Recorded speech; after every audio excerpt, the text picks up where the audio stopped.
Are you in the market for a new vehicle? Well, check out Allen Vigil Ford Lincoln in Morrow, Georgia. We have one of the largest inventories in our area for both new and pre-owned vehicles, so we're sure to have something for everyone. Family owned and operated since 1982, customer satisfaction is our number one priority. Come see our full lineup of vehicles and find the one that best fits you. Give us a call today, 678-726-5739, or shop us 24/7 online at allenvigilford.net.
Bam! Good evening, everyone. Welcome to the Real Talk Sports Show. I'm your host and minister, Jonathan Simmons, and we thank God for those of you who decided to join in with us here on this wonderful, wonderful Tuesday afternoon. Well, guys, remember, follow us anywhere on social media at Real Talk Sports, the number 7. You can follow me personally at Minister J. Sim, and there's our website, realtalksports.net. And listen, if you got some great sports stories, or if you have something that is really great that's going on in the community that you want to talk about related to sports, hit me up with an email, jsimmons, that's JSIMMONS at realtalksports.net, or simply hit me on the tele, 678-410-9833. We're doing something a little different tonight. We're going to open it up for you and you and you. If you want to join us on the show with your comments, bam, there you go right there, guys. You hit us up. That is the link. Copy it, paste it into your phone or browser, and you can come on and do the doggone thing. Now, remember, if you do that and you're watching on YouTube or whatever you're watching on, you got to, get away from that page. You also get a bad echo. But yeah, if you want to join us, bam, there's the link right there. Well, guys, anytime we talk sports on this show, we bring on one of those beautiful women in all of sports talk, radio, and TV. I'm talking about the one and only Tree Dolman, the Queen, is back in the building. What's going on, Queen? Hey, Jonathan. Hi, everybody. What's up? Praise the Lord. Praise the Lord. Let's go ahead and get Mr. Todd. He's already talking junk. He said, okay, I need apologies on Tree and Tyrone for throwing me under the bus about trashing Matt Ryan. He's really bad. LOL. Okay. I did not trash you, Todd. He got to start with some drama right off the rip. I would never trash you, Todd. He's got to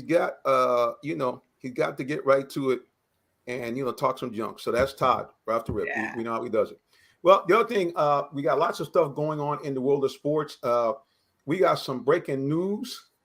There could be trouble in paradise for Mr. and Mrs. Thomas Brady.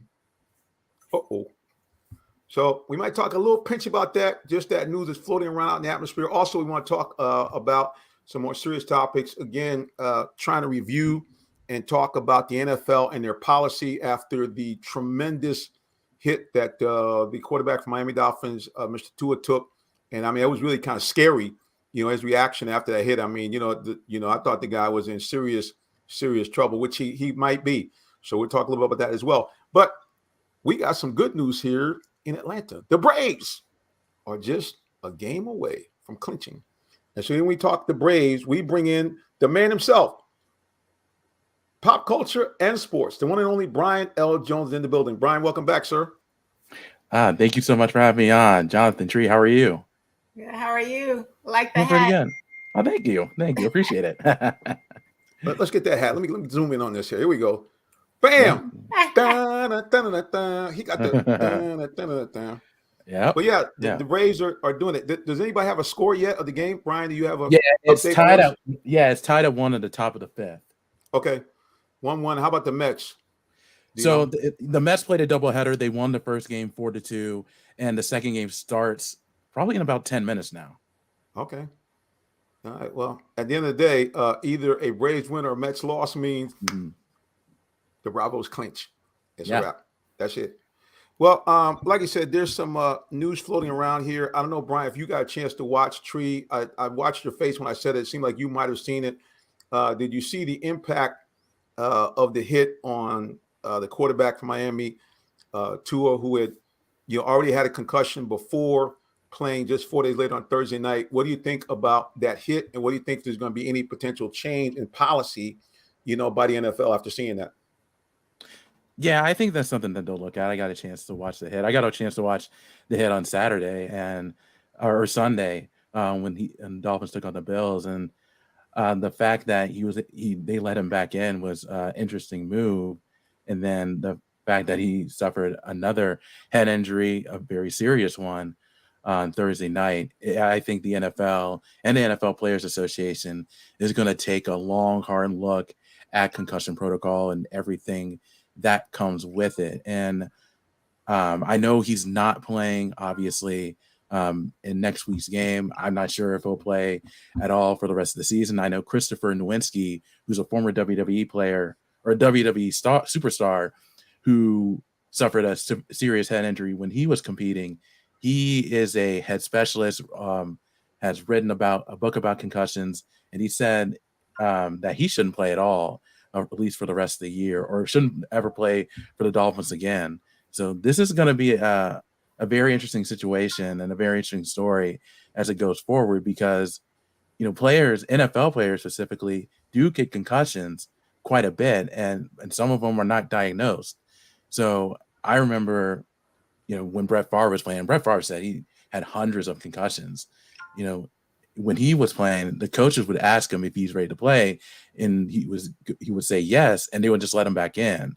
Now things have gotten better over the years, but I think what we saw with Tua, I think it has to improve even more, because as we learn about concussions more and more, it's very serious. It can lead to long-term injuries and diseases. So I'm pretty interested to see what the NFL has to say, and the NFL Players Association has to say once they have a good discussion about everything that happened last week. Tree, your thoughts about that hit, and what the NFL may or may not do, or maybe in the Players Association what may not do in response to that. Yeah, I mean, the hit was horrible. I agree. He should not have entered back into the game.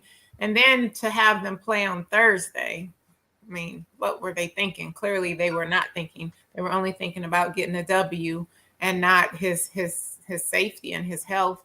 And I definitely feel that the NFL and the NFL Players Association, I think they will make some changes to the concussion protocol, because obviously it has to change. Yeah, so I mean, at the end of the day, I know that obviously the players can't technically be forced back in the game, and I know that when you're playing, and I'm sure Tyrone would speak to this, that everybody wants to get back out there and play, but when you take that type of hit, and again, just 4 days later, I just think it was bad thinking by everybody, and really the team and the team doctors. Even if Tua said, "I want to play," they should have overruled that and say, "Hey, man," because normally I think the normal concussion protocol is at least a week, isn't it? Yeah, at least.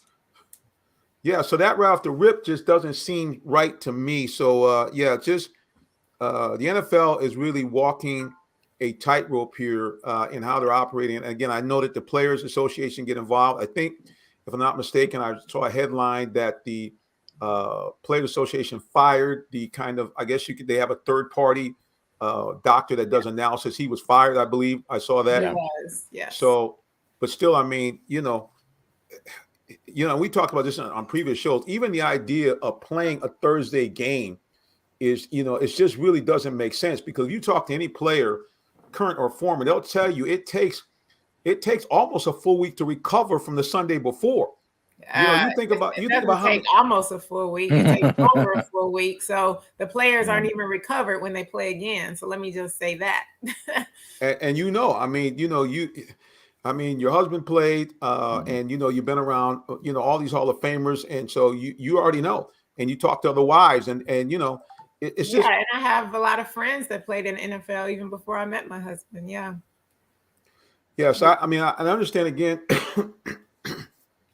that these contracts and bargaining agreements are designed for the players to make money, especially the lower line players.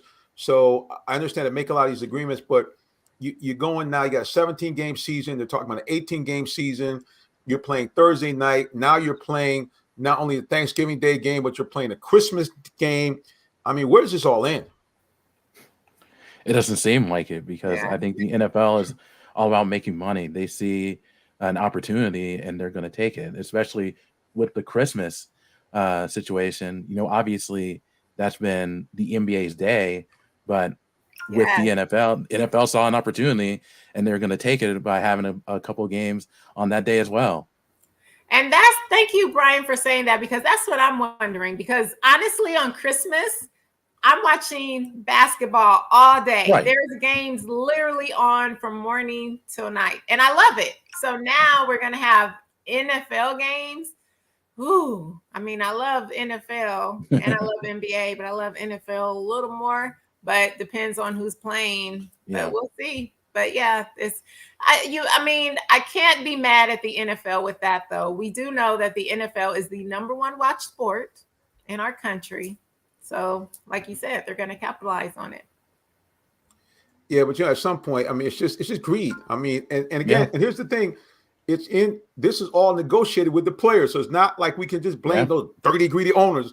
I mean, the players have to sign off on this. So yeah, everybody's trying to get that check. And I don't get it.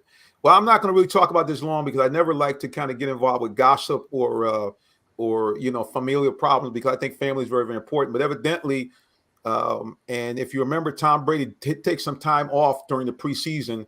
And the rumors are that both him and his wife, Giselle, are seeking out legal counsel at this time. So there might be a possible separation or divorce coming for Brady. First, you, Brian, and watching kind of him go through this preseason, did you sense that there might be something amiss? Just kind of way he kind of said, I got to take this time off. And he really hasn't been playing as well as he normally plays.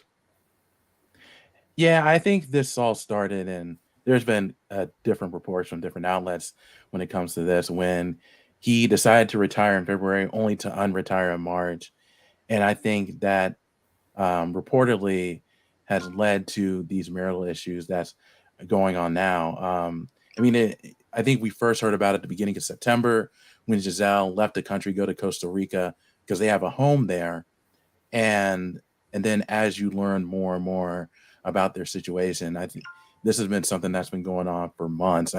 When he took those 11 days off, I think he was with his children and Giselle wasn't there. I think they went to the Bahamas. So I think that has played a part in how Tom Brady has looked so far. He hasn't looked that great. Hasn't looked too bad, but hasn't looked like the Tom Brady we're used to seeing, which is why they're 2-2 right now, and they'll play the Falcons on Sunday.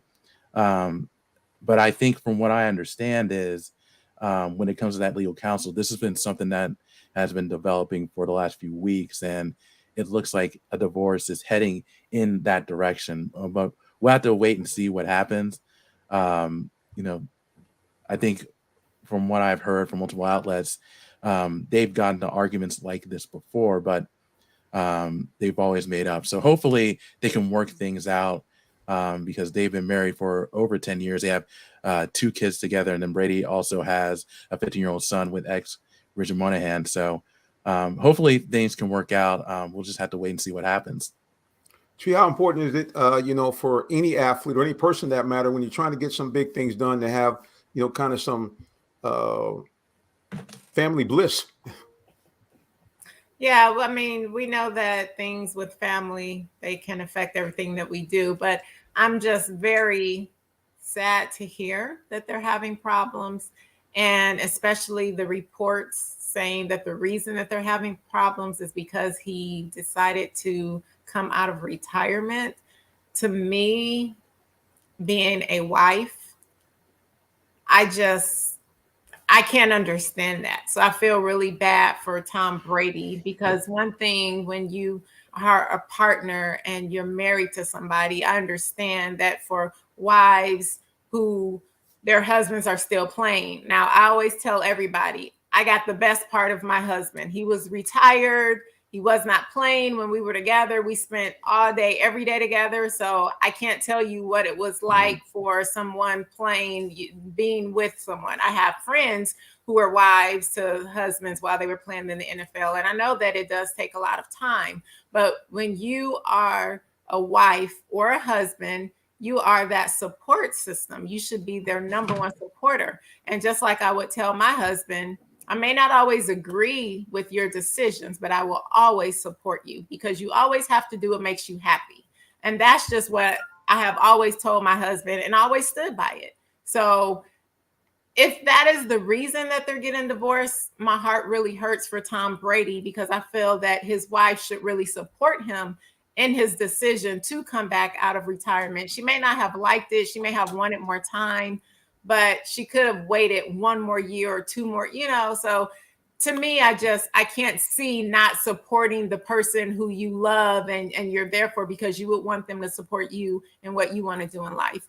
But hopefully they can fix their issues and come back together. I hate to see couples getting divorced, and I just hope that they can fix their marriage and stay married. They are a beautiful couple, I think. I've always thought so. No doubt. We're going to talk more about the Brady situation just a little bit. And also, we're going to talk about the Bravos. Can they be back-to-back champions? We'll be back in just a moment. Are you in the market for a new vehicle? Well, check out Allen Vigil Ford Lincoln in Morrow, Georgia. We have one of the largest inventories in our area for both new and pre-owned vehicles, so we're sure to have something for everyone. Family owned and operated since 1982, customer satisfaction is our number one priority. Come see our full lineup of vehicles and find the one that best fits you. Give us a call today, 678-726-5739, or shop us 24/7 online at allenvigilford.net. All right, we're back, ladies and gentlemen. You are watching the Real Talk Sports Show. I'm your host, Minister Jonathan Simmons, and above me is Brian Jones from both Pop Culture and 24/7 Sports, and anything that has to do with sports.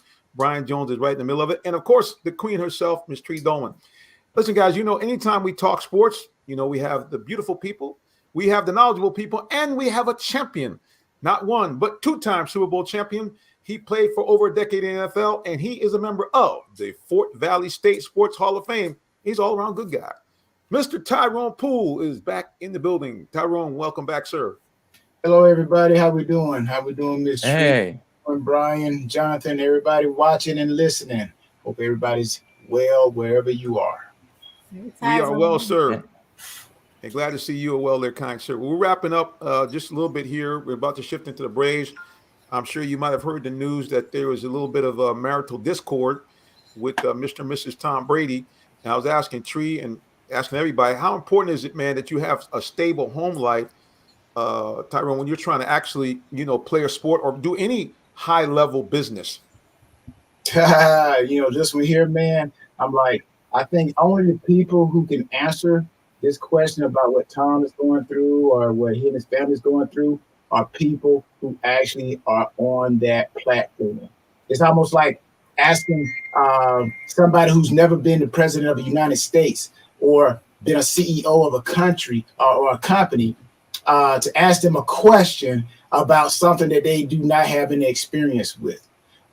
Me personally, I would just say it like this. And actually, it's funny. I was having this conversation with someone today, and we were talking about how I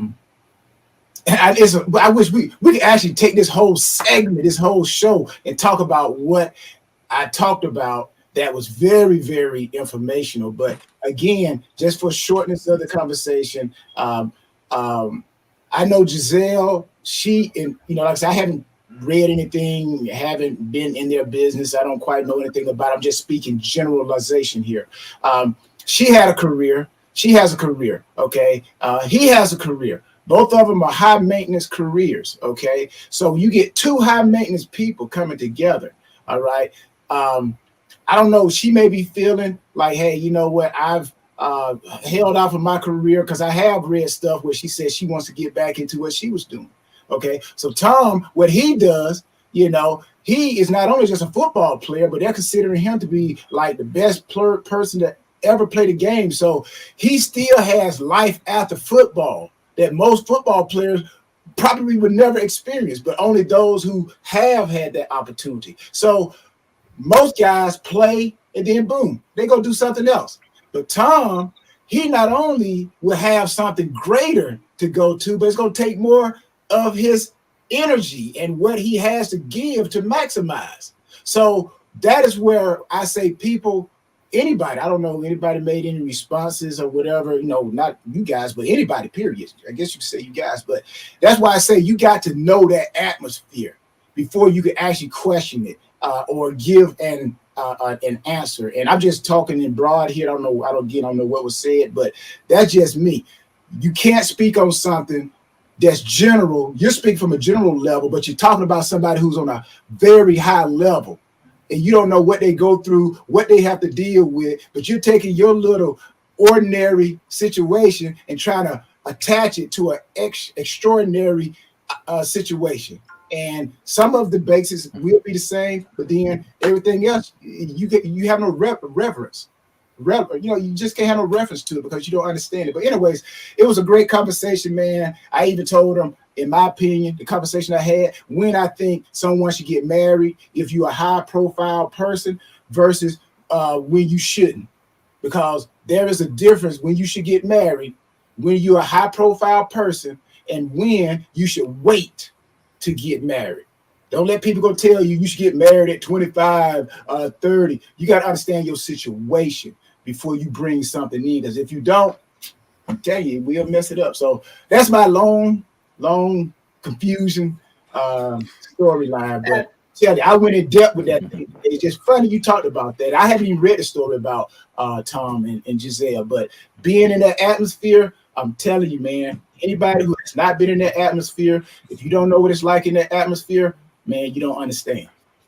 I just want to say one caveat to what Tyrone said, which we all have our own opinions, right? But in my opinion, I don't know. Like when it's true love, I don't see a point in waiting. I'm just gonna say that because everybody, it depends on who you marry. Some people when they get married, their spouse does not support them or they can cause a headache to them. But then you have when it's from God and it's the person who God sent for you and made for you, they help you and they make it better. So I don't see a point in waiting when it's the right one, but that's just my opinion. I know this isn't a marriage show or couple show or anything like that, but I just want to say that. And I'm glad you said that, Tree, because that's what exactly I talked about. That's why I said we have to take this whole show to explain it. Like you jumping in what you're saying, like I said, I couldn't tell my whole story like I said, but what you said was what I said as well. But because of the quickness of how I had to explain, then you only heard what you wanted to hear that you heard. But I said a whole lot about that. And that was one of the things that I said that was actually talked about. Because a lot of these guys, and actually I said a little bit of it, just because you referenced to what you said, because I wanted to make sure that everybody kind of understood what I said. But just what you mentioned, I told them basically, most of these guys, like if you've had a girl, say if you're in college, and this girl has been with you, or it could be a woman. She had a guy that's been with her ever since she, got into college, or you've heard of high school loves, okay? And then this person becomes a high-profile person, okay? Now, I agree with what you just said, and that's where I put the chips at. I said, that person understands you. They know your routine. They know what it takes. So when you come from a game and you dog tired, you took I don't know how many sacks and man, your body is sore and y'all haven't been out in like months. She understands, or he'll understand. When you say, in this case, talking about a guy, if you say, "Oh, baby, I'm kind of sore. I know we were supposed to go out, but man, I just don't feel. I'm kind of beat down. Can we just chill?" just like what you said, Tree, when there's somebody that God has brought for you, they understand you. So they're gonna say, hey, you know what? Cool. You know what? Don't worry about it. But most of the time, people, if they don't know the person that they're marrying, then that they will say, well, we didn't go out last week, and we didn't go out the week before that. You know what? I'm tired of this. I'm going out myself. That's when you start having problems because you don't understand what you have. You don't understand. A lot of these guys and a lot of these women go marry people because they can help advance their finances, or maybe the person looks good and I love, but you don't understand the person. It's just like people who don't know how to drive a stick, manual shift versus automatic. The car looks good. But then when you get in it, you don't know how to drive a stick. So now you're doing more damage to the car. Every time you go to change the gear, they smell rubber. What's that burning? Man, you're burning out the clutch because you don't know what you're doing. So again, that's what you said was exactly, and I went very deep into that thing. But again, find that person that knows you whatever, and you won't have problems. But when you got two people coming together, unless there's understanding, unless you know what each other needs, then you're gonna be bumping heads, because love is only gonna go so far. I promise you. Love is an emotion. It's an emotion. But when you love from the spirit goes forever. The spirit understanding. That's where that true love is. Most of us love from the outer person. And once that outer person gets tired, you know what? I don't want no more of this. But when you love from a spiritual side, that's that agape love. That's the inside. That comes from the spirit. Then you say, you know what? I'm here regardless. I am not going nowhere. But most of us love from the outside because it looks good. It feels good when we have sex or they got physical, tangible, whatever. I'm like, that's the truth being true. It is what it is. And that's what's wrong with the world now. Like I said, it's nothing against you, Jonathan. Nothing against you. But that's why I say the church is at fault for what's going on in this world. Because we ain't stepping up, talking about the things that need. Again, nothing against you, Jonathan. Nothing. I was just saying. There's anybody, not just taking the church out of it. Anybody who's in a high position who will not talk about tough issues. That's why we are what we are. It's kind of like Saul, when God spoke to Saul, and he told Samuel to go do this, and then Samuel didn't do it. And they asked Samuel, how come you didn't do it? Well, I was scared of what the people were going to think. And that's what's wrong with the world now. We're so scared that people going to take our cars, take our houses, take our natural things, not knowing that it's the spirit on the inside of you that produced that. So anyway, like I said, it was a deep conversation, man. But but yeah, I'm glad you said that, Tree. What I actually jumped on and went in depth. So it was some good stuff, man. But look, I don't took up the time to talk about sports, but hey, it is what it is. You know, they call it Real Talk Sports, right? There you go. We might have to call it set it off, because really set you off, bro. Well, since we doing it, I'm gonna put it out here right here. Hey, I'm gonna do my reality show, guys. And many people may not know, but the minister is a single man. So if you guys are looking for an eligible bachelor, check me out, Jay Simmons at Real Talk Sports. Give me a call, 678-410-9833. You must be over the age of 30 and under the age of 70 to call the preacher. I'm just saying, I'm putting it out there. There it is, right there. Jay Simmons at realtalksports.net, or just text me, 678-410-9833. But keep it clean. You don't want to overexcite the preacher. I'm just saying. All right. Well, anyway, let's get back to some sports talk. You had to put it out there like that. Let's go to social media. Our good friend Todd, he's trying to throw his hat in the ring already. Do we even have the marriage situation? He said if Giselle is single, he's available. So Todd, we'll put it out there. If Giselle, she's watching, there it is. But anyway, guys, that's enough of that. Again, we at the end of the day, we make jokes, but we certainly are not joking about, we want everybody to have a united family, because family is very, very important, especially when you have children involved as well. So hopefully Mr. and Mrs. Brady, because like Tyrone said, at the end of the day, although they're high profile, they're still normal human beings and regular people.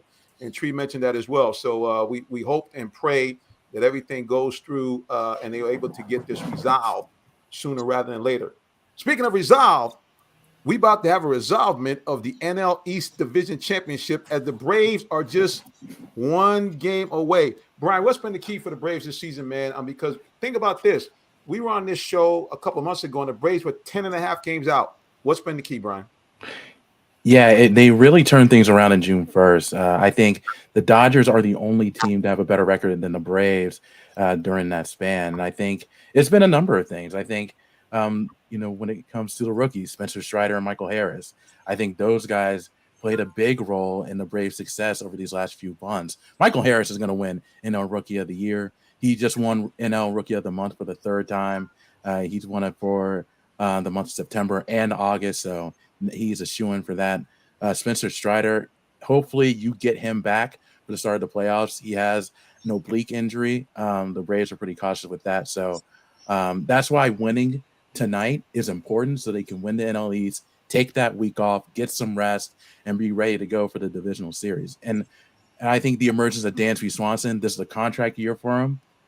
He's played well, 25 home runs, 96 RBIs, hometown kid. So he's played well along with Austin Riley. He'll probably get some MVP votes. And then the bullpen. I think when you talk about Kenley Jansen, Raisel Iglesias, Colin McHugh, AJ Minter, all those guys have stepped up, and I think they have the best bullpen in all of major leagues. And that's going to bode well for them to make a run at another World Series. So it's been a number of things, good pitching, good hitting, good defense, and emergence of rookies. All that has been a reason why the Braves have been such on a great run and able to catch up with the Mets. And people are going to say that the Mets have blown this lead. It's the typical Mets. They don't know how to win. The Mets have played well.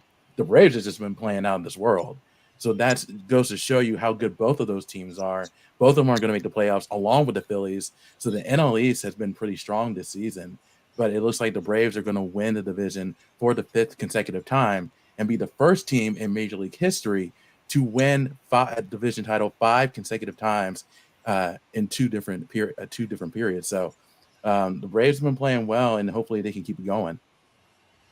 Yeah, Tyrone, what do you think about the Braves? You always talk about how they do in 10-game segments. It looks like they literally took some out of your book. I think, Brian, they were 72 and 30-something since June 1st. So basically, Tyrone, they did what you talked about, 7-3, 10 times.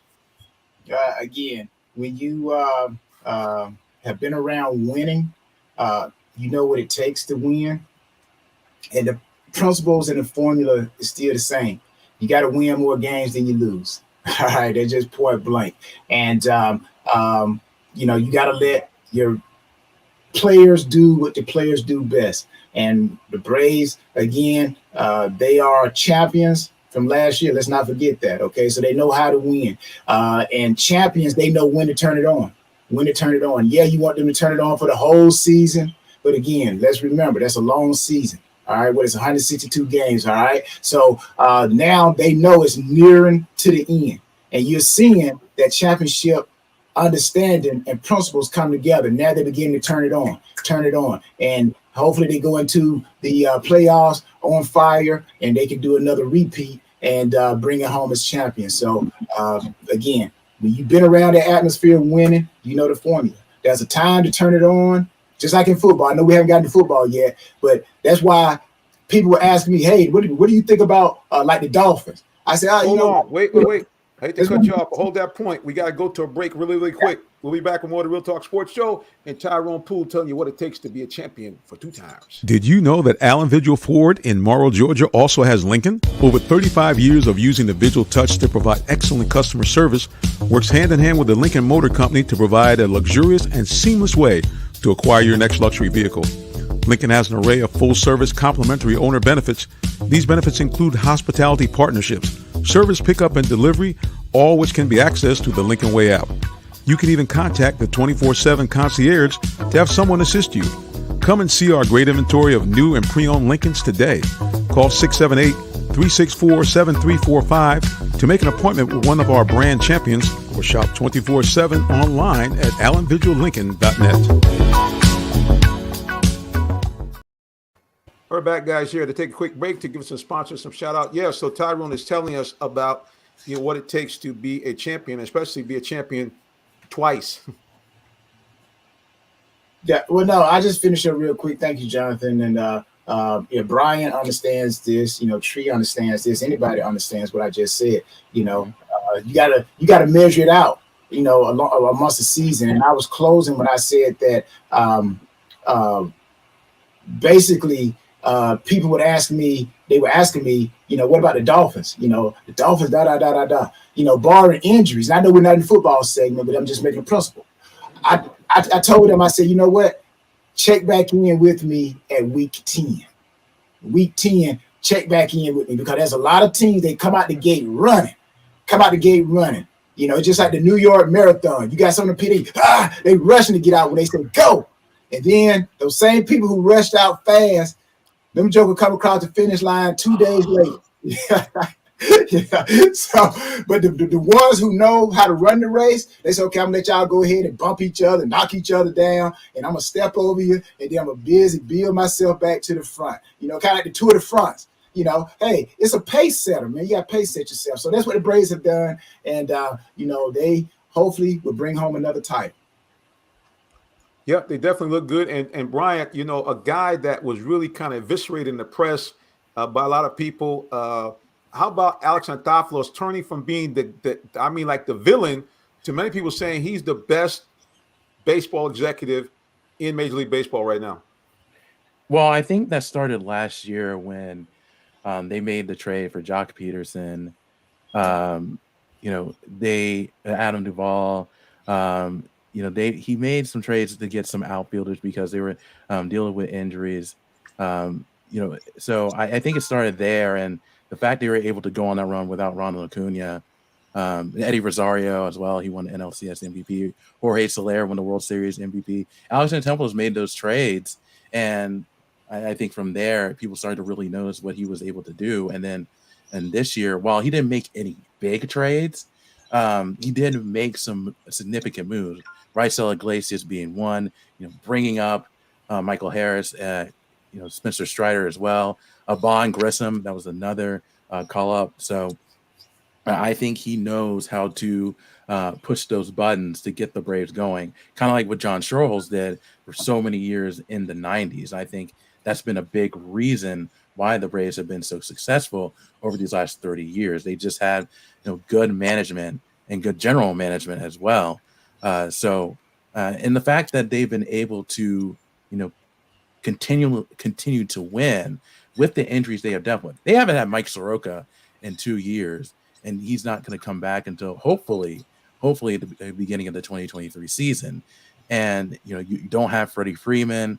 You don't have Ozzie Albies right now. Ronald Acuna hasn't been the Ronald Acuna we've been used to seeing. So having Alex Anthopoulos getting the personnel right, you're not always going to get it right, but if you get it right more times than not, then you're consider a success. And I think he's been able to do this with not the best budget as well. I think that will go up as they continue to win. So he's been really great for this team. And I think it's only going to get better. This team is built to win for the next 5, 6, 7 years because of the youth they have and just what they've done in the minor league system. So it's going to be fun for Braves fans to watch this team continue to develop and to continue to play over these next 5 years. Trini, thoughts or questions for Brian? No, just Todd has a question. Could you read that for me? He said, do the Braves have a bullpen good enough to win it all? I think so. And I know people have been critical of Kenley Jansen because he had some shaky outings and he's blown a few saves, but I think he still leads at least National League in saves. And he's a guy that's been there. He won a World Series with the Dodgers. So, and then again, as I mentioned, Raisel Iglesias, AJ Minter, Colin McHugh, Jesse Chavez, who pitches fantastic when he's with the Braves and not so much when he's with another team. So I think, the bullpen definitely has what it takes to help the Braves win the World Series. I think what's going to be interesting is to see who they have the starting pitching rotation, whether, obviously Max Fried is going to be 1, Kyle Wright, who leads the majors and wins, is going to be 2. Hopefully you get Spencer Strider back. If not, then Charlie Morton's going to take that spot. And he's been okay, but he's a guy, again, that's been there. He's been there with the Braves last year, with the Tampa Bay Rays as well. So he has that experience. And so I think pitching-wise, the Braves are going to be all set. And then offensively, as long as they continue to hit the home run like they've been doing all year and what they did last year, I think they have a legitimate shot. I know it's not going to be easy because historically, when it comes to winning back-to-back, it's a challenge. I think the last National League team to do that was the Reds in the 70s, but I think the Braves definitely have the tools to win a World Series. And I'll piggyback on what Brian was saying in that question that was proposed about the bullpen. Okay, this is what I know. Okay, just period, just generalization. Brian hit on it. The starting rotation. The deeper the starting rotation can go into the game, the less of a negative or Achilles heel, if there is an Achilles heel, if the bullpen for some reason is not good, the longer the starters can go, the more effective, should I say, the bullpen would be. Mm-hmm. They got more than just one guy, okay? And you can bring a guy in from the bullpen, say if your starter goes 7.5 innings or whatever, or 7 innings. That means you only got a couple more innings that you could bring a relief pitcher in. So you could change out a relief pitcher every whatever inning or batter, depending on how you rotate the game. So really, it's going to go down to the starting rotation. Okay, how long can they go? Now, if your starter can only go, maybe he has a bad day and he ends, maybe he goes up to 5 innings. Then if your bullpen is not good, then you probably going to lose that game because most of the bullpen pitchers, they only got probably 2 pitches. They got a fastball and maybe a changeup. And it's only so many times you can throw that fastball, that changeup before you see that ball going over the fence. There's a reason why they call them starters, okay? Because they got more of an arsenal, okay? So it's going to be predicated on the rotation and how deep can those starters go into the inning. And if they go deep, then that Brave bullpen won't be a problem. Well, speaking of that, Brian, about the starters, I cannot believe that this is the first time we've had a Braves pitcher win 20 games for, has it been over 20 years? Has it been that long? 2003, that was Russ Ortiz. That was the last Braves starter. And Russ Ortiz, you're thinking Smoltz, you're thinking all those great pitchers. And what's the guy's name again? Pascual Perez. He didn't win 20. Russ Ortiz. Everybody remember I-85? Or was it 285? What was his name? But anyways, go ahead. Oh, yeah. He got lost, come to the stadium. Yeah. But that's really amazing that, with all those great Braves pitchers over the years, that the last guy to do it was Russ Ortiz. And I don't think he goes down the lexicon of all-time great Braves pitchers. I don't get it. Let's go here to the social media one more time here. And here's our man, Todd. Tree, could you help me again? Sure. He said, Brian, this may sound silly, but if Bobby Cox does not come to any games, will May win it all? Yeah, we may not win it all. He has hexed every game he attended. Last year he was sick and did not attend. Lord have mercy. Please help me with this man, folks. Please. I got a new name for Todd. I'm going to call him Dr. Shade because that guy throws more shade on people. I mean, come on, man. Anyway, bottom line, I think it's going to be must-see TV, Brian. Yeah. I think everybody wants to see Braves, Dodgers. This would be, if the Braves and Dodgers play, this would be the 3rd time in 4 years, right, that they square off? Yeah, it would be the 3rd time in 4 years. Yes. Absolutely. That would be the rubber match. Win it back-to-back. That's what I'm rooting for. And I think everybody loves a good storyline, East Coast, West Coast. Where it could be anybody, but because it's an East Coast team and a West Coast team, I think that is more intriguing. That's good for television. You got people in the West who probably don't even like the Dodgers, but they're gonna be pulling for the Dodgers because they're a West Coast team. So I get it, West Coast, East Coast, but hey, the Dodgers are doing good. But I just want to see good baseball, good sports, period. I don't care what's playing. Just let the best go against the best, whoever it is.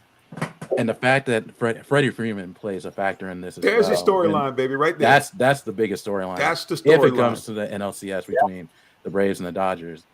I think also Kenley Jansen plays a story as well because he played for the Dodgers and won a World Series. But the way that Freddie Freeman has played this year, he's going to get some MVP votes. And he's been a big reason why the Dodgers are like 110-50. They're going on a historic pace because of how he's played. So if it comes to the Braves and Dodgers and NLCS, I think Freddie Freeman's storyline is going to be huge. Yeah. No doubt, man. They're talking. I was listening on the way into 92.9. They were saying between him, Mookie Betts, and I can't think of who bats number 2. They said that they might set a record for 3 guys in the batting order having the highest, win over replacement in MLB history. And really, that is a storyline that nobody's really talked about. I think some of it's because Freddie was such a legendary Brave and was such kind of a good guy that no one's really mentioned it. But I mean, you look at the numbers he's put up for the Dodgers. I mean, he's just answered the bell. And no disrespect to Matt Olson, he certainly has come on a lot in the last part of the season. But I mean, Freddie once again, man, is having an MVP type season. And what better way to do it?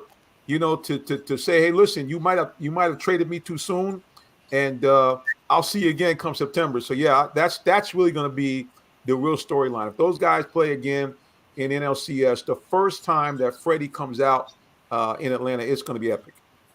Hey, when you brought up Mookie Betts and Freddie Freeman, those 2 dual players right there for the Dodgers, going for the Braves. Now, I don't think Dale Murphy and Bob Horner. Y'all remember two names back in the day? You go back in the day, yes, sir, in the 80s, yes, sir. Mm-hmm.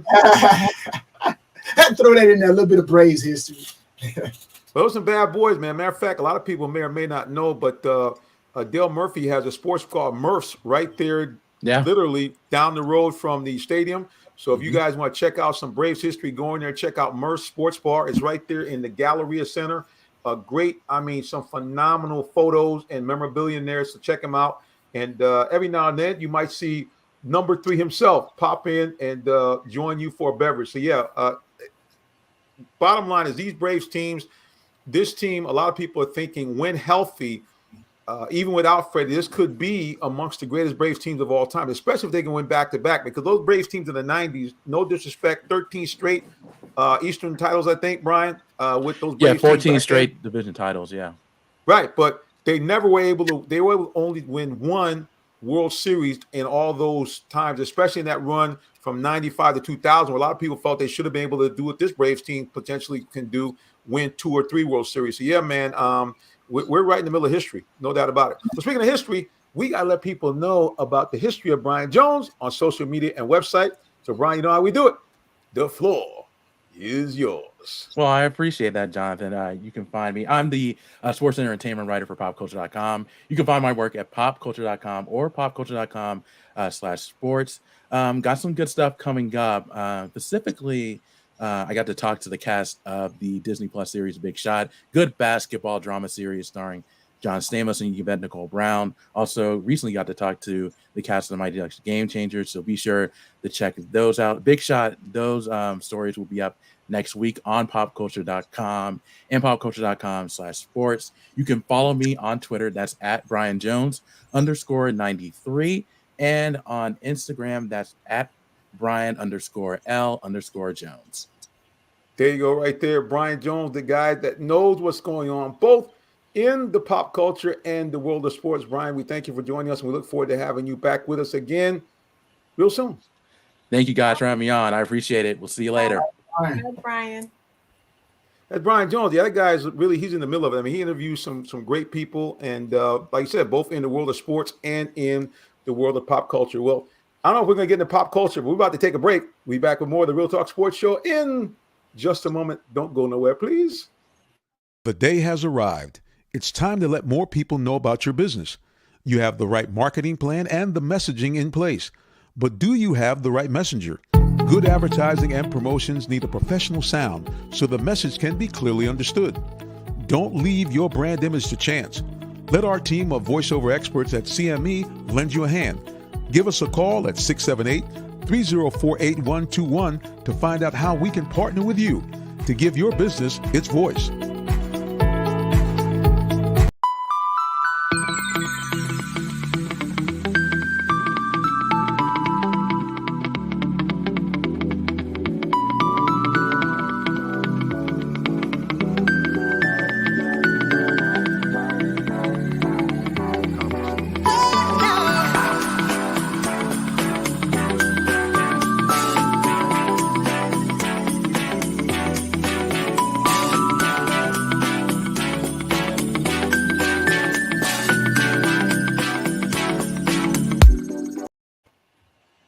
We're back here with the Real Talk Sports Show. I'm your host, the Minister Jonathan Simmons.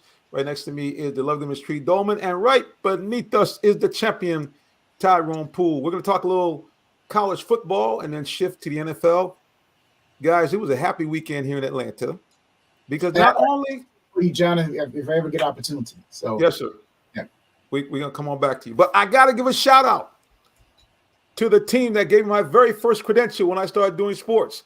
From the Flats, breaking news: the Georgia Tech Yellow Jackets have won an ACC game, knocking off the Pittsburgh Panthers 26-21. How about that? Well, actually, I was rooting for Pittsburgh, but go to the Go Jackets. Wow. Well, my husband played at Pitt, so I have a reason. Yeah, we know that. We know he did weird. There's something about you in that maize and blue, that blue and gold. There's something about you with that. No doubt. Yeah, so Georgia Tech basically took a page out of what Atlanta would do on Sunday. Tyrone, you know how it is, man. When you can't pass the ball, hopefully you can run it. And Georgia Tech ran that ball. Let's take a look at these stats here. Hassan Hall was the big man for the Jackets, number 3, rolled up 157 yards on 20 carries. And quarterback Jeff Sims showing that he's probably a better runner than passer, 11 of 26, throwing the ball, 102, 1 touchdown, and no interceptions. But on the ground, he was a force to be reckoned with. 19 carries for 81 yards as the Jackets rolled up about 232 yards on the ground. Tyrone, how important is that, man, to have some kind of running attack when you can't throw the ball? Well, you know what? I told somebody the other day, on all kinds of like platforms talking, not on my own platform, but they were talking about business, and I kind of use sports as a metaphor. I think sports is a great metaphor for life, period. And I told them there are principles that always will determine. If you do the principles, you will always determine you will win. Okay, principles determine you will win if you do them. So to answer your question, running the ball and stopping the run, that is the key to winning football games. I don't care what people want to say about throwing the ball. I have not yet to this day seen a team that throws the ball a lot win championships or win games.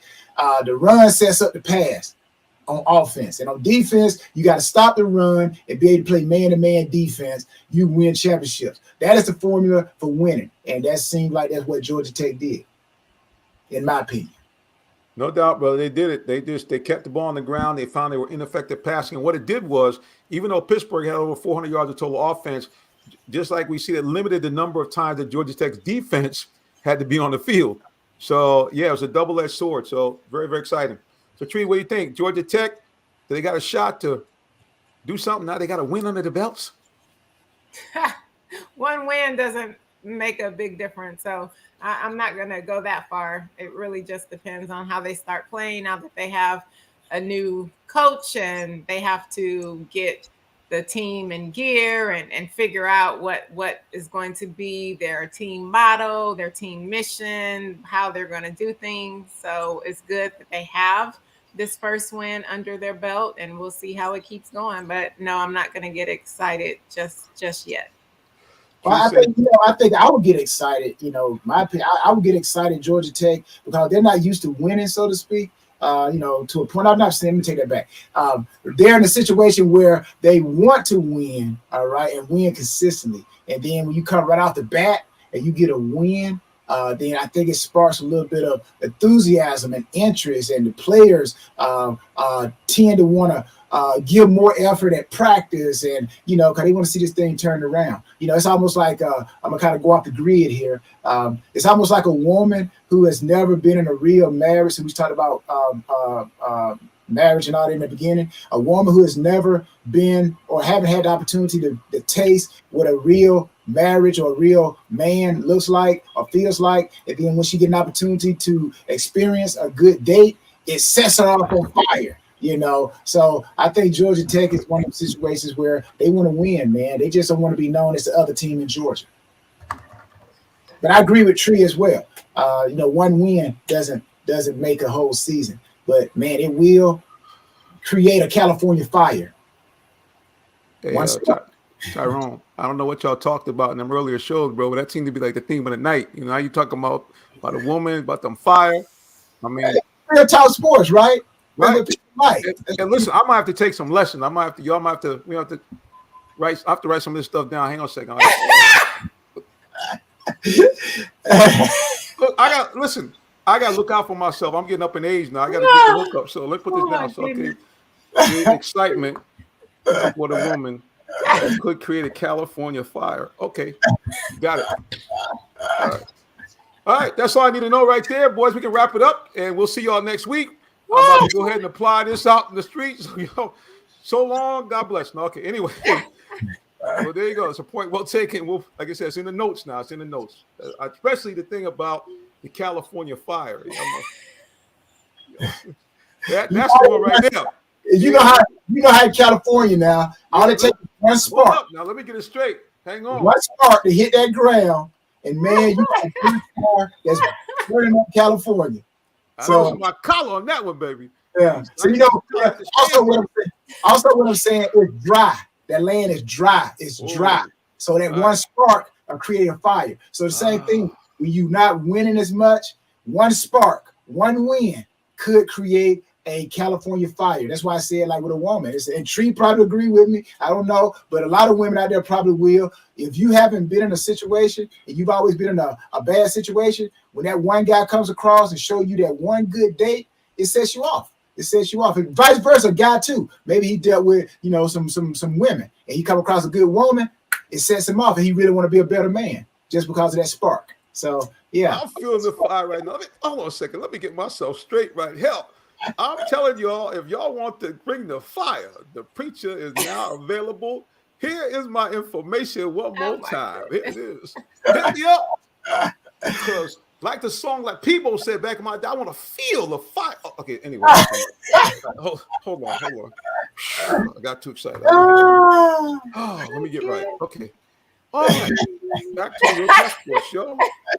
Thank you all for joining us tonight. We appreciate you very, very much. And we thank you all for joining us. Okay, let's go to social media for some comments, shall we? All right. Todd said, okay, hold on, Tree, we're gonna do this. Hang on. I mean, Todd, we about to talk about the Lions in just a second because they were in a shootout this Sunday, man. They really were playing some ball. So we can get back to them in a second. But before we do that, you know what we like to do when we start getting to the NFL, especially the Falcons, we like to bring in an expert. He is the embedded beat writer for AJC Sports for your Atlanta Falcons. He is an award-winning sports writer, and he's Esquire par excellence. The one and only D. Orlando Ledbetter. He's back. D-Led, what's going on, sir? Hey, Reverend, it's going pretty good. Thanks for having me on Real Talk Sports. Glad to see the crew here also. Hey, Yes, D. indeed. We got the full house tonight, and I don't know if you overheard D-Led, but Tyrone is playing the matchmaker for the preacher. He said All right. he tired of seeing me out here running like Lone Wolf McQuaid. So I had to put my shades on, take my tie off, and then go ahead and put my banner up and said, I'm available for you. He's a good man. He's a good man. Jumping to get that spark to that woman. That's it. Uh-oh. Wow. Okay, Tyrone. Church lady's about to be storming your door.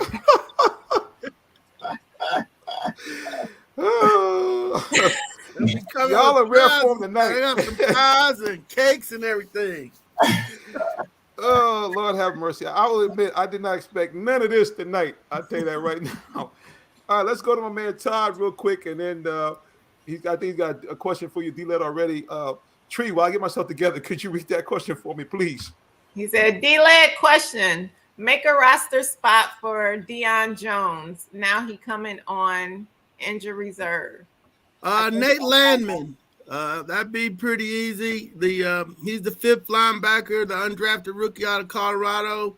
Then try to get him to the practice squad because you got a practice squad spot opening.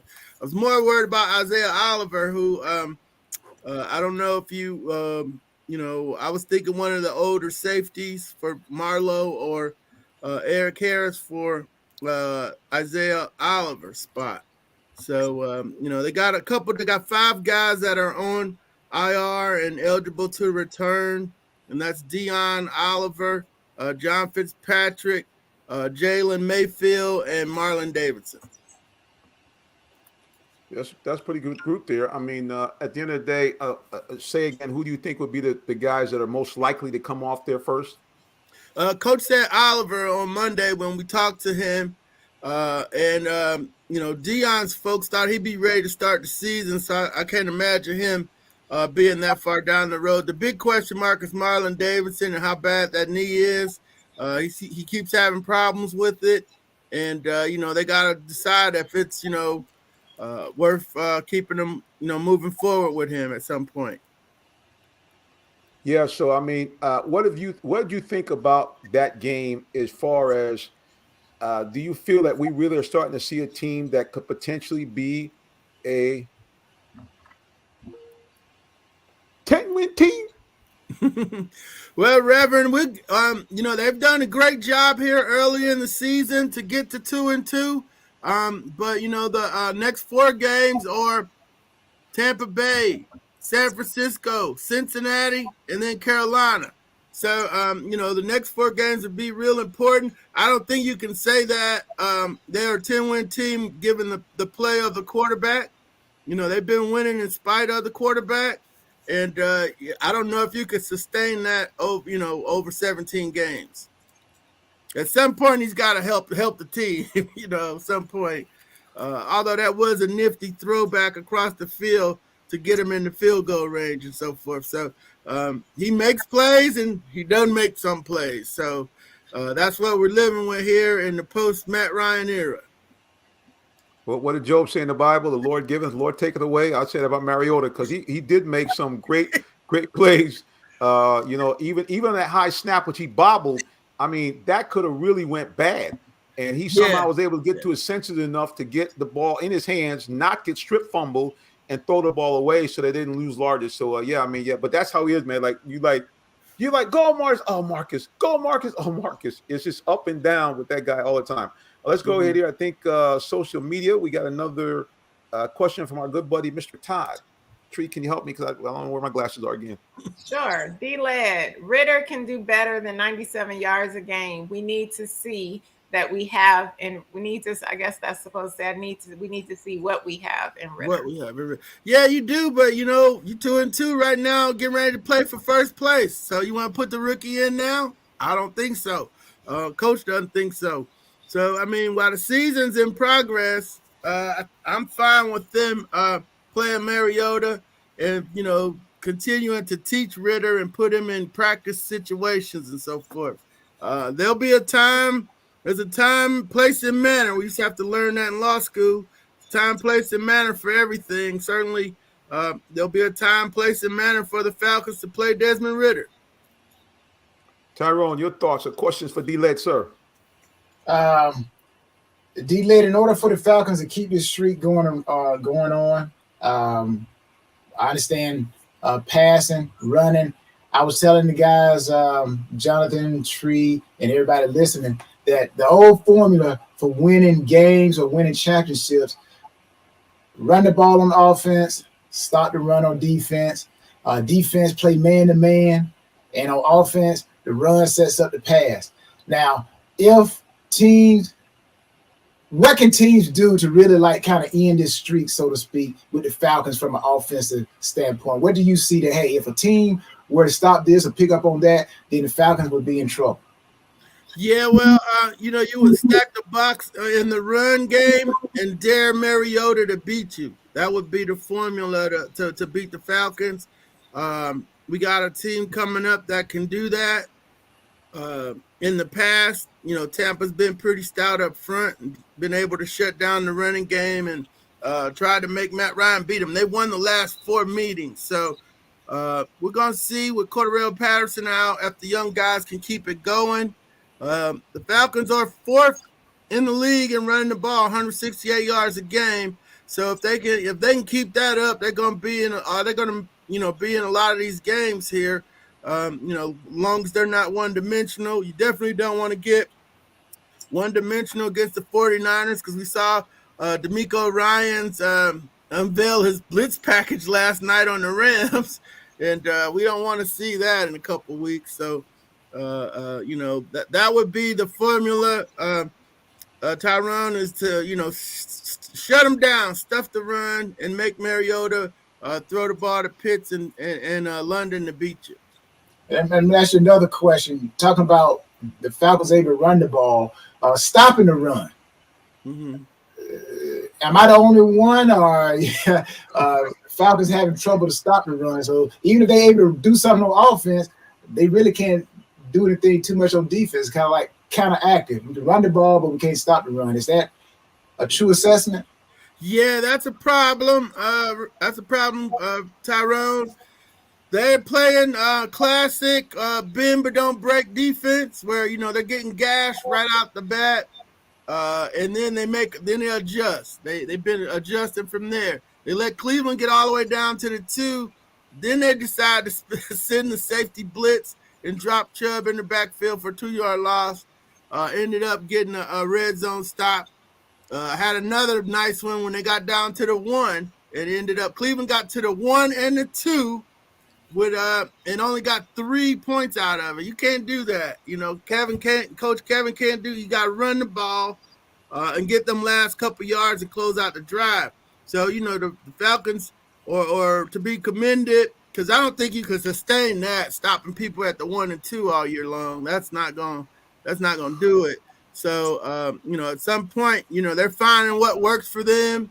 It's a bunch of new guys over there, 9 of 11 starters, and he's playing like 6 other guys in there too. So it's like 16 people playing on defense, and they're kind of finding their way. And D. Alford kind of found his way at the end of the game, got that interception out of the same formation where they had beat him on a 42-yarder. So you just got to kind of look for progress as the season goes on.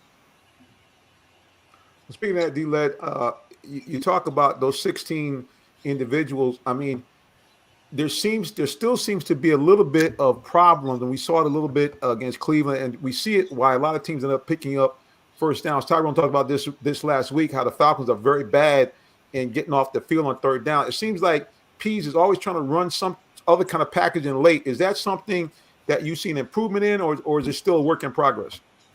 Yeah, still a work in progress. He's got new guys over there. Grady and Terrell, the only ones that are returning starters. You got a new signal caller, Michael Walker. You got new free and strong safety. So yeah, they gotta figure out what works on third down. They might be trying to do too much too, and Tyrone knows that sometimes the best thing is to just make it simple. Pete Carroll and them just setting 3 deep for years. I mean, like years at a time, before they finally made them get out of it. So, you got to find something that works and stay with it. And I will say this as well, added in that, talking about the Falcons and if they can sustain winning. I've learned this as well when I was playing. This was one of the big check marks that would be on our board, okay? Not only third down, talk about defensively, third down, stopping third down, offensively, converting third downs, defensively, stopping them in the red zone, offensively, scoring touchdowns in the red zone, not just field goals. And the other big check mark was give away, take away. You got to take the ball away. The Falcons right now are -1. They giving the ball away one more time than they've taken it away. And like D-Led said about that pressure, when you sit back and you're able to take the ball away, which they've taken the ball away, they've done a great job. But on offense, they got to protect the ball more. And if they don't do that, then, they, won't last long. But just think, if they can protect the ball on offense, then they could probably go a long ways. Because the defense is playing pretty okay as far as taking the ball away from what I see. But opportunities are there. I just want to add that. Yeah, no doubt, Tyrone. And 5 of the 6 turnovers are owned by one person. The other one's by Olamide Zaccheaus. So if you can figure out how to cut down he had 4 interceptions. One was the coach's fault. He took blame for that one right before the half in Seattle. The one in this last game, I mean, I'm not throwing at Denzel Ward. If he's right on top of the receiver, that's a bad throw. And then I heard one of the announcers for the team was, trying to pump up the quarterback, say that the receiver ran the wrong route and he didn't flatten it out. And, I'm like, okay, that's real technical. But that ball should have never been there in the first place. Tree, any questions for Mr. D. Orlando Ledbetter? Yes. So I know it's early to predict, but now that you've seen how the Falcons are playing and how they're improving, which I think we're all seeing that pretty awesome. What do you think will be their final record? Yeah, I'm doing the sticking with the quarters right now, Miss Tree, and this one coming up looks like a 1 3/4.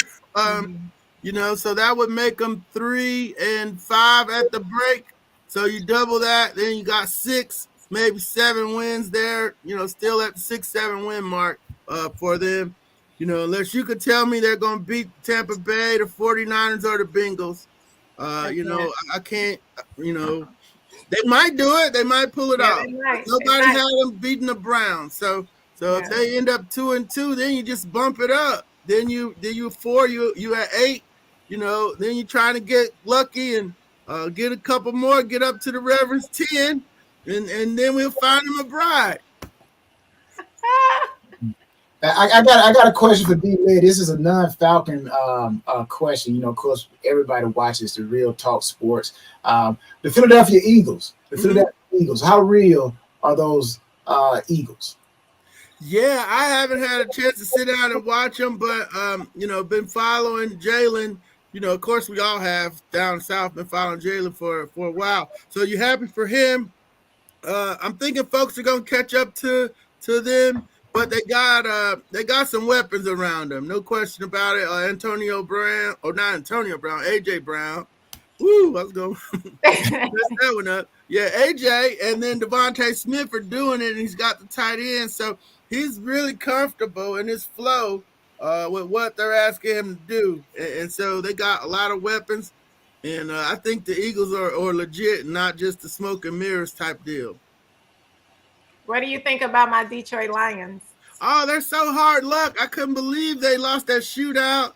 I thought they had the Minnesota game won. Didn't even know they had lost. So I think we're at 1-3, right, Miss Tree? 1-3. That's 1-3. correct. Okay, so yeah, so they gotta coach got to step it up. He can't be giving up 48 points. That's too much. If you're giving up 48 to Geno, we need Aiden Hutchinson and the rest of those young boys, Rodriguez. We need them to get after it a little bit more on the defensive side of the ball. And one more. What do you think of my Minnesota Vikings? Yeah, I don't think they're real. I'm just not a big Kirk Cousins fan. I think he, I just don't. I'm not a big believer in them. I'm kind of mad they fired my man Coach Zimmer, but they had to move on at some point. But yeah, I don't believe that the Vikings are. They're a good team. They're not great. I'm not thinking Super Bowl. Maybe they can get in the playoffs and get lucky and so forth. But I like the receivers, so they got some swag outside. So I'm just not big on the Vikings right now. How about them Cowboys? Oh, yeah. Oh, Cooper Rush. They're ready to run Dak out of town and give Cooper Rush the keys to the city. But that's fake. He's playing some bad teams, but he's getting it done. So that's always good when you got a good quality backup that could go in there and help your team. So he's done a great job for the Cowboys holding the fort. I saw one flash today where Jerry was saying that Dak can't grip the ball yet. So, they got some time to let Dak get well. Maybe they should have put him on IR instead of playing with 52-man roster. So, good luck to Cooper. He's shown that he could manage a game and win some games here. So, you know how the league gets. They get all excited and somebody comes and overpays him next year and declares him their starter. Maybe Carolina do it because they keep on this whole quarterback carousel. So you think the Cowboys would keep Dak and try to trade Rush, or you think Dak should be worried? No, I don't think Dak should be worried. They're gonna Cooper Rush, I believe, is on a 1-year deal, and they already talk about him going to the Giants. So, that's where we're at with Cooper Rush and that situation. Because Daniel Jones, they didn't do his 5th-year option. The Cowboys cut him once. The Giants signed him, but didn't keep him, and now they're kicking themselves. So, That's probably that's the leader in the clubhouse for Cooper Rush. I can't see the Cowboys, turning their backs on Dak because of the backup quarterback went in there and beat Washington and who else they beat. Wasn't like they beat the 49ers or the Rams or anybody. So I think they know they got some good football people down there. My man Will McClay and those guys. So they'll listen to their football people and do the right football thing down there. Well, it looks like the NFC East is balling out, man. You got 3 teams tied for first place, all at 3-1. Giants and the Eagles and the Cowboys. Now, I will say this about the Eagles. I mean, over the 4 games, man, these guys are rocking and rolling. I mean, they're amongst the league's best in points scored. They got 115 points, so they're just under 30 points a game. They've only given up 71 points, so they're keeping it under 20 points a game. So that's it. And it's interesting talking about points. I think Detroit, don't they lead the league in scoring? Don't they have like 140 points in 4 games or something crazy like that? I know I thought we were leading in something. That's what I was trying to look up. Let me pull it up right here. NFC North, here we are. All the Lions are 1-3. They have a league leading 140 points. They're averaging 35 points a game. But the bad news is they've given up 141 points, so they're giving up about 35 yards a game, which is also amongst the league's worst the other way. So the Lions, they need to play some defense. I mean, your boy, Aiden Hutchinson, after balling out with that big 3-sack game, he was, man, kind of quiet lately. The other game, I think he had 3 tackles last week, no sacks and no tackles for loss. And that's kind of what, he was doing in that game. We had the 3 sacks. I think in that same game, he had 2 or 3 tackles for loss. So, yeah, maybe D-Led, he's getting more double teams now because, Ty, the same thing. Once people kind of sniff you out, they're going to try to scheme to kind of stop you. Yeah, you're right on that. And I want to ask D-Led this question also. And all of us can chime in on this. But D-Led is our expert here. D-Led, what are your top 5, like your power 5 right now? Your power 5 teams? Yeah, Eagles are up there. I like the 49ers, what they did to the Rams. Chiefs are up there. That's been impressive what they've been able to do in Green Bay and Tampa Bay. Tyrone, how about your top 5? Now, that was your top 5. I asked the question, Jonathan. I asked it. Nah, man. Yeah, you go ahead, Jonathan. What's your top, your power 5, Jonathan? My power 5, guy like Kansas City, guy like Buffalo. I left them out. Yeah, guy like Buffalo, guy like Green Bay because their defense, Aaron Rodgers is playing okay, but their defense is playing lights out. Who else do I put up there? Eagles. Like I say again, I mean, you can say what you want, but 4-0, and they're looking good. So those will be my top 4. You got to add one more. I'm just kind of scared of Miami. I mean, I'm not sure about them. Between them and the Ravens. 49ers, I don't know, man. I guess I just don't like Shanahan, so I don't want to put them in there. So leave them out. So those are my guys. Buffalo, Kansas City, Green Bay. Who else did I say here? Miami, maybe, and the Eagles. Tree, you got a power 5? Mine would be Green Bay, Tampa Bay, 49ers, Kansas City Chiefs, and the Eagles. Okay. Yeah, and I think we all pretty much saying the same thing. Those will be my teams as well. And somewhere down the road, there will be a team that we have not spoken of. Like I said, wait until week 10, and a team that we have not spoke of gonna wake up from the dead, and we're gonna be like, whoa, you know what? So week 10. But right now, I think we all agree the teams that are our power 5, and we've all mentioned the same team. So that's the same way I feel as well. So but thank you guys for answering that question. I need to see something though. I need to see something. I have to put my shades on for first and lean back.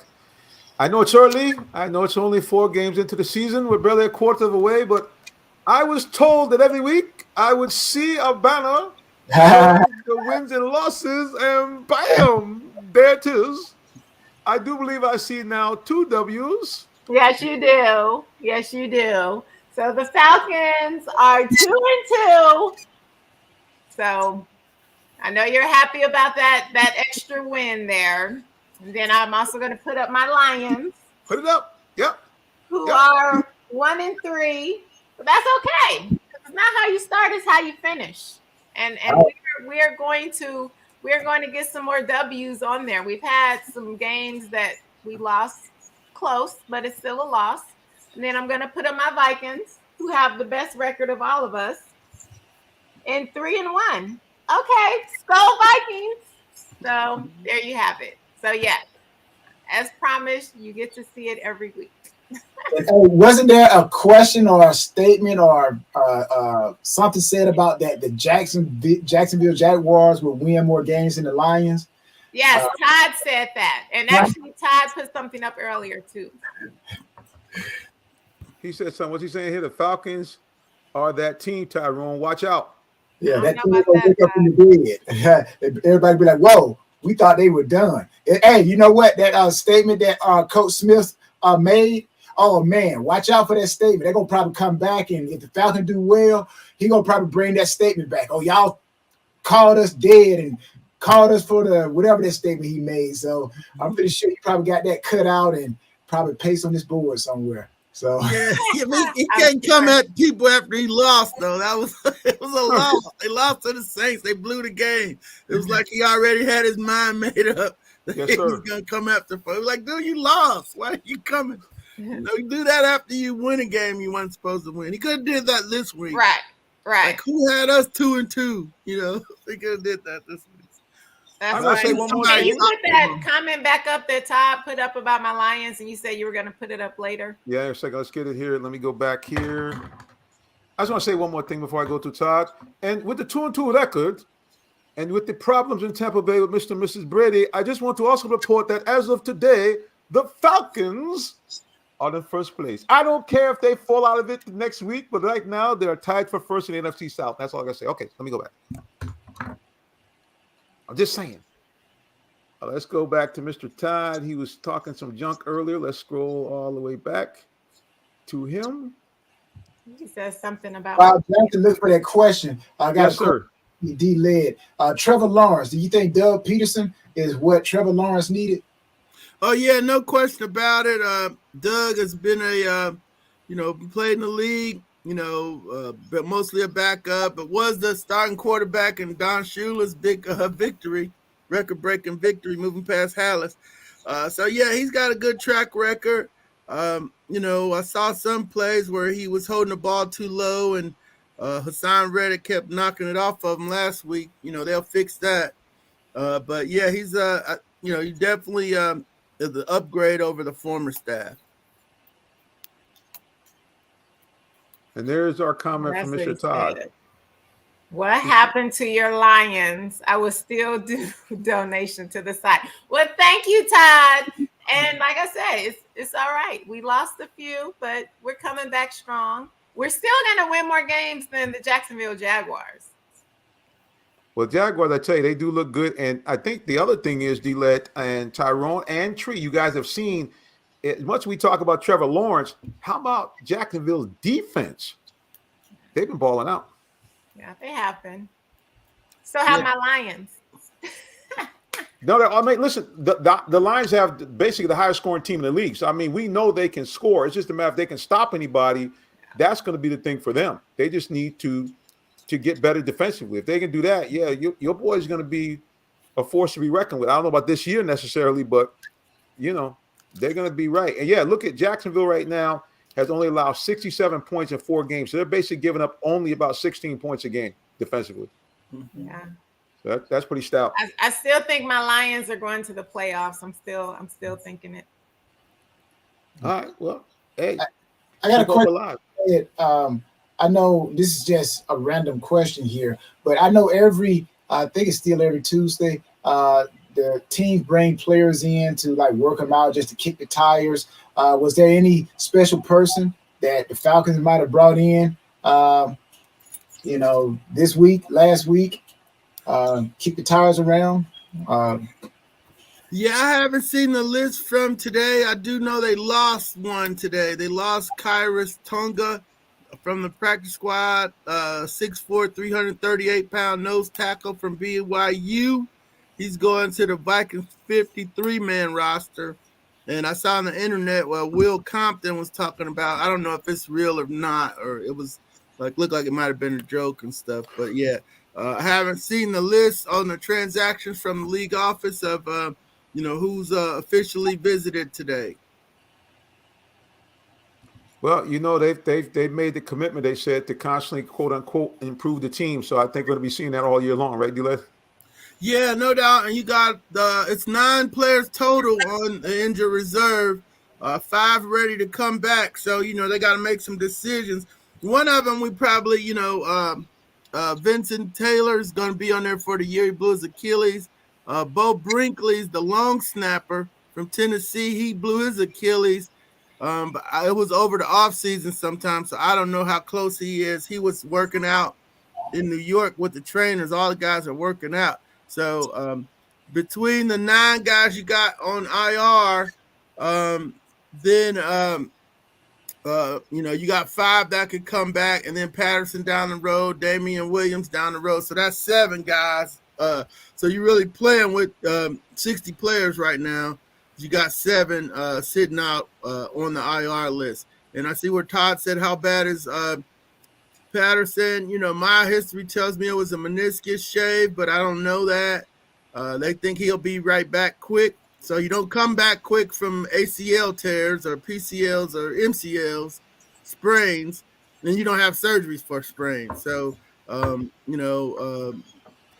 that's likely just something was clicking in there and they went and cleaned it up, and he'll probably be back running in 2 weeks and maybe back, be back ready to go in 4. Should be back ready to go in 4. Let me ask D-Les another question here. Talk about targets, talk about the receiving core. Again, Kyle Pitts, London, and Zacchaeus. London has been targeted 32 times. 18 receptions. Kyle Pitts targeted 22 times. Okay, this is your first round guy. You high on this guy, but you only targeted him 22 times. And Zacchaeus, they targeted him 10 times, and he's caught 10 balls. Should they be trying to throw the ball more to Zacchaeus? Yeah, that's the one that he fumbled one too. So yeah, but yeah, you saw them also try to throw a deep ball to Damiere Byrd, a little small speedster guy. Those 2 guys will, be guys they take shots with. But yeah, certainly want to spread it around, and certainly the kids is going to be open. If you got Pitts in London on the field, he's certainly not going to be the top target. You might get better coverage on him. The tight end is a surprise target, Parker Hesse, when he gets a catch. But he got one for 22 yards last week. So those guys are definitely going to be productive. I think you maybe move more over to their plate, knowing that, Tampa Bay is going to probably bracket the 2 big guys, and Zacchaeus might be a free runner on some stuff. So, yeah, certainly I'm sure they look at that at the, and they get all these computer printouts and all that stuff. So I'm sure that'll be moving some more action to Zacchaeus moving forward. We talked about targets to Kyle Pitts. I mean, obviously things happen. People miss penalties, but there are a couple of missed penalties there that it seems like when we're watching these games, momentum is very, very critical, in terms of keeping a rhythm.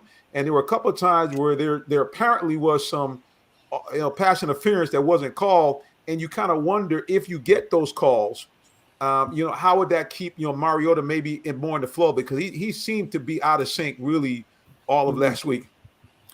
Yeah, I think Tyron might have a player's view on this, former player's view on this. I mean, that stuff evens it out. It's not, you're not getting every call, and you're not gonna get every call. They're human. They're gonna make some mistakes.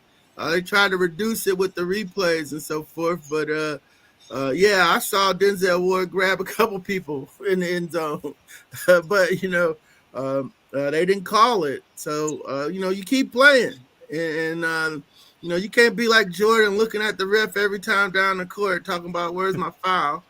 Not in football at least. So I just think those things even out over time. And Sometimes you get caught, sometimes you don't. The year the Falcons went to the Super Bowl, they basically mugged Julio on the last play in Seattle. But then, they started getting called straight the rest of the way. So, that's how I see it. I don't get into, refs calls that much. And then I don't like to get into play calling because nobody's sitting up there in their booth saying, hey, let me call this crappy play. They're all calling plays that work, So, yeah, that's people like talking about sports, but play calling I stay away from, and the refs I don't really get into. I don't try to go down that rabbit hole either. Well, one thing we never stay away from is when we get ready to wrap the show up, we always want to make sure that people know about how they can find out more about our guests and our hosts. So, the Orlando Ledbetter, you know what time it is, sir. The floor is yours. Thank you, Reverend. You can find me on Twitter at DOrlandoAJC, and then on the gram at DOrlandoLed. Our website is ajc.com. Cover 9 at 9 blog drops every Wednesday morning at 9 a.m. And we have the latest episode of the Bowtie Chronicles podcast. Everything you need to know about the Atlanta Falcons dropping on ajc.com at 4 a.m. in the morning and posting at 8 a.m. in the morning on Wednesday. Thank you all for having me. Take care and have a great rest of your week. Thank you, D-Led. Appreciate you, D-Led. Hi, D-Led. All right, Mr. Tyrone Poole, the floor is yours. Yeah, appreciate it. I say a quick little story.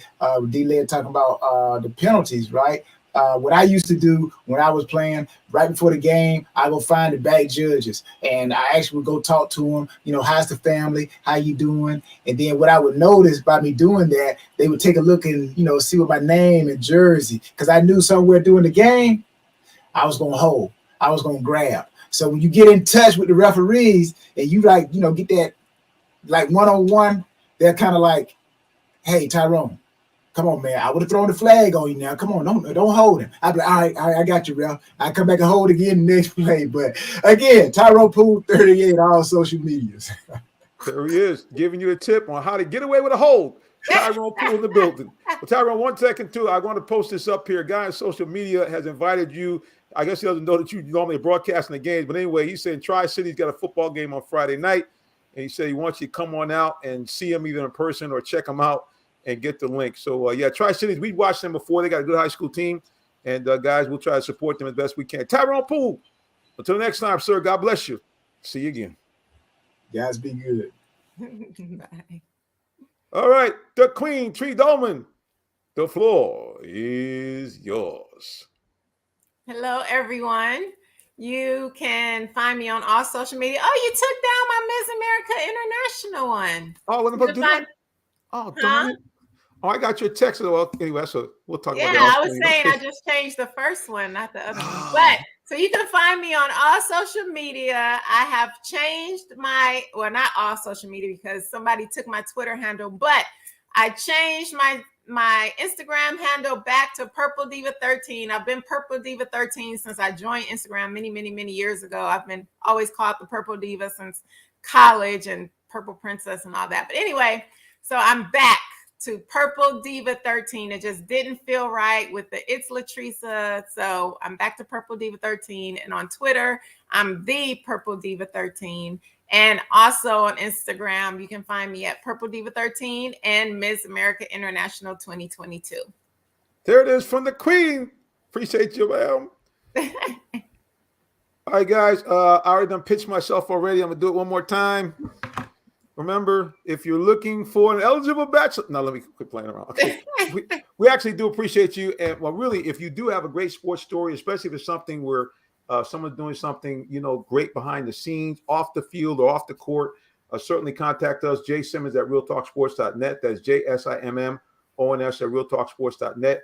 Or you can simply call me on the cell or text me 678-410-9833. Well, guys, as much as I goof around, kid around, I am actually a real live minister. But even if I wasn't, I still would ask you, do you know the Lord Jesus Christ, your personal Savior? If you don't, I'm going to invite you, please, man, please, sir, get to know him today. Why? Because nobody loves you like Jesus. Not your auntie, not your bae, not your boo, not your BFF. Why? Because he came here, he made you, and he died for you, and he rose from the dead. And because of that, if you repent of your sins and believe that he came here, died for your sins, and rose from the dead, two great things happen. Number one, you become an adopted child of God and have all the rights to reign. And two, you become a citizen of the kingdom of heaven. So what that means to you now is that you now can go to God, ask him for anything that you need or desire, and according to his will, he'll give it to you. And if and when you die, you go to that wonderful place called heaven, where there's none of the following: no pandemic, no pain, no bad people anywhere. You never die, you never get old. And it's bright and sunny all the time because the glory of God illuminates the entire kingdom. And every building is adorned with the most spectacular jewels you've ever seen. As a matter of fact, the streets are paved with gold. It's so pure, it's translucent. And you avoid the unhappy place called hell, where all the things that are in heaven won't be in hell. So you have bad people. It's dark. It stinks. It's horrible. It's painful. And most of all, you cut off from God, from Jesus Christ, all the heroes of the Bible, and many of the people that you love forever and a day. I don't know about you, but I like option number one instead of option number two. All right, guys, until the next time we see you again, God bless you and have a wonderful rest of your evening. So long. Bye.